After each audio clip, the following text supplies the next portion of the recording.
If you're looking for a cheap retro handheld, look no further than this, the Miyoo A30.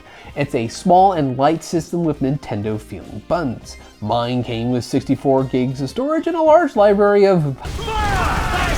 But after a wipe and a fresh install of Miyoo I think it's honestly an amazing system. It plays 2D games quite well. But what sours my experience with the system is its abysmal battery life, no real-time clock, and a lack of a proper headphone jack. The included adapter was broken and no means to buy a new one, and any third-party adapters I have didn't work with the system.